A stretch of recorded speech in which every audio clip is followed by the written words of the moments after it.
Well, good morning, everyone. And thank you for taking time out of your busy schedule just to have a little bit of a discussion about a very important topic. As you know, here at Pueblo Community College, our strategic focus is about student success. And I have challenged everyone, including myself, that when it comes time to making decisions, that if that decision isn't in the best interest of a student, then it's probably not worth making. And I have the privilege of bringing a group of community members together that form the Hispanic Advisory Committee. And we've been meeting over the course of the spring and talking about some of the challenges here at Pueblo Community College and in the community itself. And for all of us, we know that we hear the same things over and over again. Remediation is an issue here at Pueblo Community College. The default rate is an issue. Keeping students engaged, getting them to that point where they receive a degree or certificate. Those are the challenges that we just continue to face, not just here in Pueblo, but throughout the state. But what's important really is what's going on here in Pueblo. And so this wonderful group of community members and PCC leaders said to me, you know, we've heard this before. We've heard it many times, in fact. And it's very nice that you invite us for lunch, but you know, Patty, give us something to do. Give us a purpose. And you know me, when someone gives me that challenge, I don't let the grass grow under my feet. And so that's exactly what we're doing, is we are engaging this very talented group of people and hopefully the community as a whole to step up and help us mentor our students, and give them the support that they need to be successful. There's a lot of research that says stress is the #1 factor that affects student persistence and resilience. And isn't it nice for all of us when we are stressed to be able to look to a colleague or a family member and talk through and get that additional support? We all have great relationships. Many of our students do not.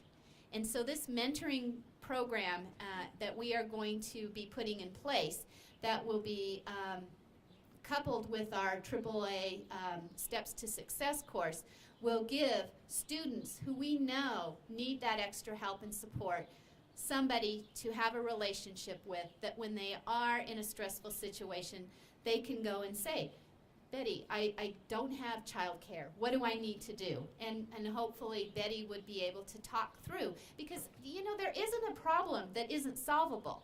It's just being able to provide options and opportunities.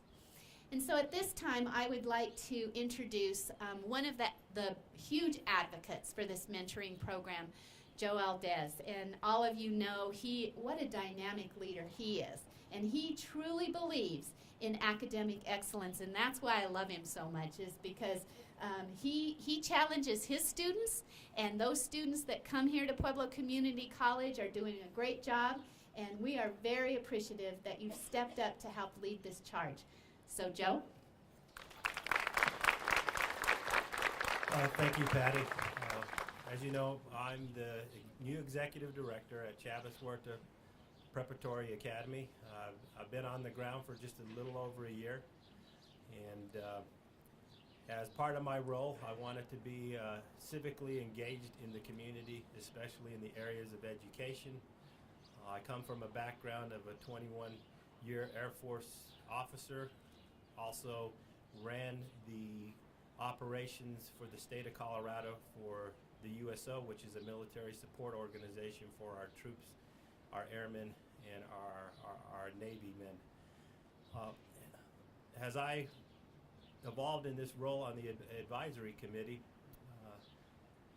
I saw that there was a need for us to take action. A problem was posed to us that we have a high default rate on loans for our students.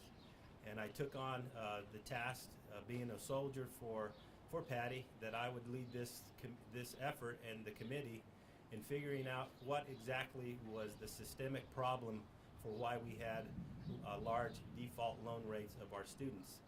So working with the PCC staff, we identified that the major problem is the retention of our students. So we felt that if we were able to engage our students and to have some advocacy to the community and have the community become civically engaged, that we would be able to probably solve this problem and in the long term see those default loan rates go down, because we would have more students coming through this great institution successfully navigating the college process and becoming college graduates. But I firmly believe in order for this to happen, not only do we need student mentors, we need community leaders and community members to be mentoring our students. Our community brings a wealth of experience in all types and walks of life. And I believe based on your life experience, you would be a very great mentor and advocate to these students and help them navigate the college process and be able to be successful students. I think it's everybody's obligation, and I believe it's a moral responsibility in the community, due to the state of our education, to take an active role. It takes time to engage and be a community mentor and be part of this potentially mentorship program. But I think we will see the benefits that come as a result of this, because we want to send as many students through this great institution to get their 2-year degrees, because they are then going to be assets on the workforce here in the community. And what a better fitting way to, as a community member, to be a mentor of a student who could potentially be in the workforce in your corporation or your business, having mentored them over the 2-year process. One of the goals that we saw as this mentorship program is that there's no excuses. What we are trying to advocate as community members is these students we know will face challenges and problems navigating through this process. But the goal as we mentor these students from all walks of life is you will be a graduate. That is the entire goal. You will be a college graduate. And we need to equip them with those tools necessary to get through all of those challenges that they will have. They come from very diverse backgrounds, challenges that they're working through in their lives, but we as community members then can be those advocates to help them get through that process. Excuse me. So that's why I felt strongly about helping these students achieve academic excellence, not only potentially get a 2-year degree, but then potentially move on to get that 4-year degree. And as a result, I wanted to play an active role, because the students that I oversee at Chavez Huerta Preparatory Academy are students that will come to this campus and eventually navigate that process. And I have a vested interest in seeing that their success also. And mentors are great to have in any walk of life that you're in, somebody that can guide you along the way. So now I'd like to turn it over to another advisory committee member who's going to tell you a little bit about this process, Eva Montoya, who is the head of the nursing department and a committee member. Thank you.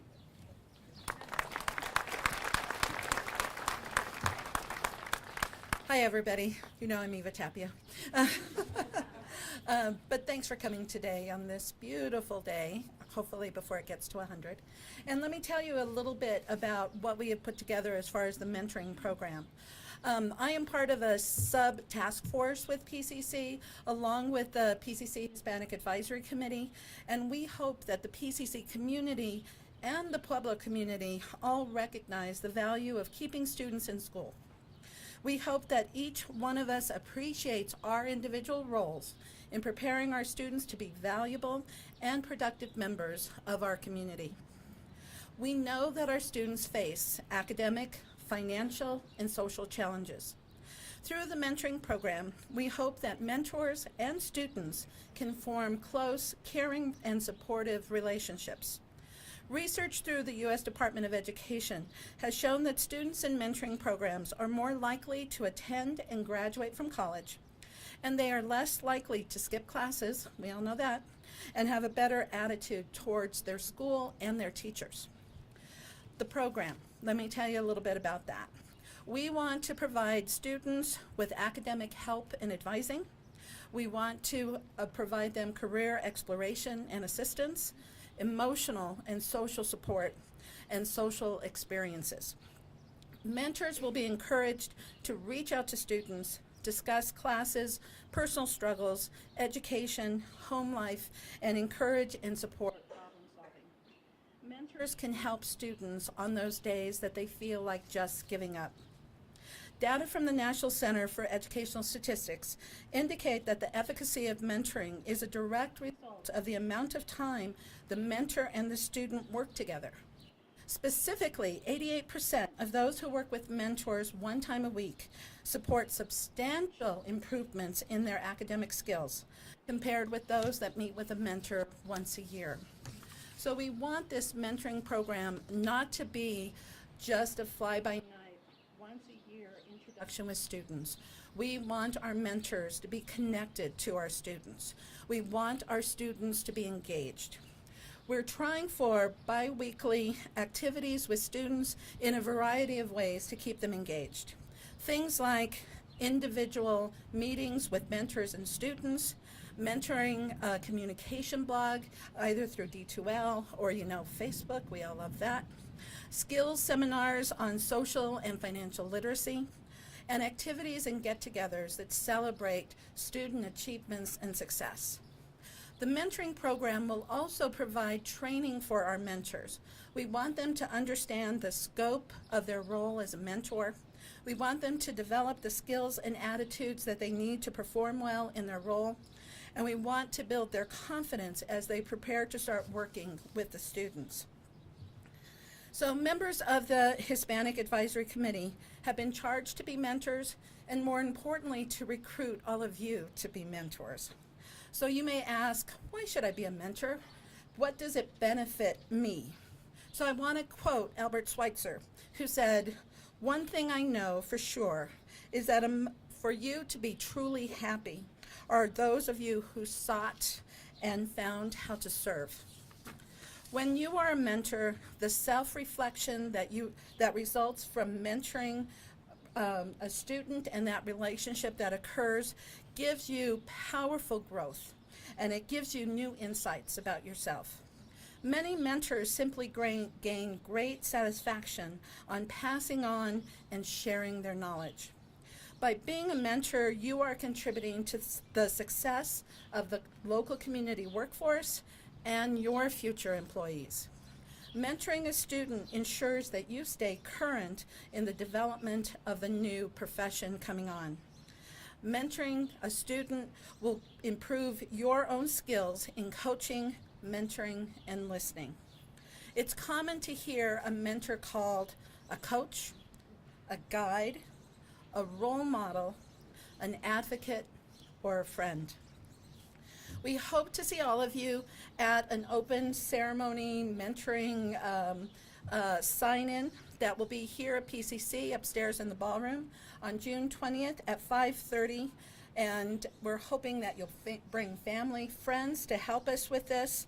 If you are a student, please contact your advisor and they will get you connected to the mentoring committee. Let's all of us support the success of our students and support the growth of our community's workforce. I'd like to introduce Jessica Aguilar, who is a student in our TRIO program. Thank you.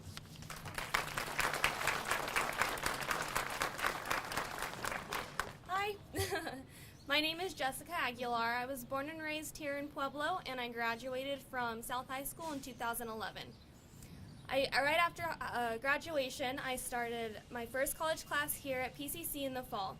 It was during a new student orientation tour where I met David Seguenza, a then TRIO Progress Success participant, and I was telling him a little bit about my background, how I wasn't exactly the best student in high school, how I didn't really care too much about my grades, and how I wasn't exactly thrilled to be coming back to school for who knows how many more years. David suggested that I enrolled in the TRIO program because it would provide me with support and motivation and might actually change my mind about what college is about. I took him up on that suggestion, and I have to say that he was right.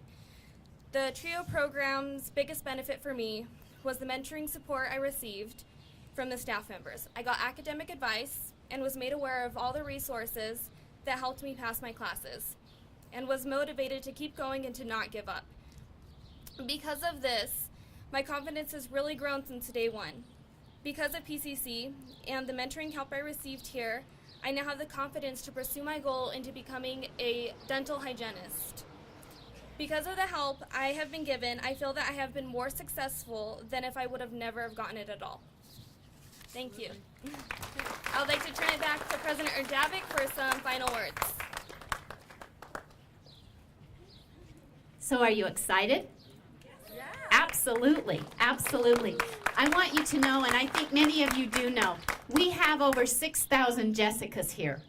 And so one of the questions the advisory committee said is, what if we have too many mentors? Trust me, we will not have too many mentors. But this is a call to action. This is a call to action for us as PCC family members. It's a call to action to the community.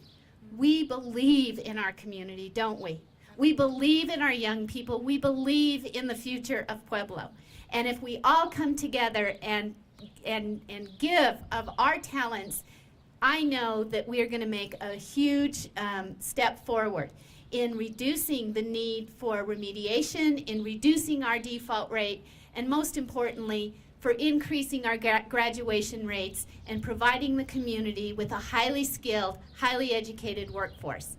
So again, please join us next week when we have a community reception. That's where you put your name on the dotted line, and that's where you roll up your sleeves, because we have a lot of training to do between now and the middle of August. But thank you so much. I am so humbled by the commitment of my colleagues and my friends.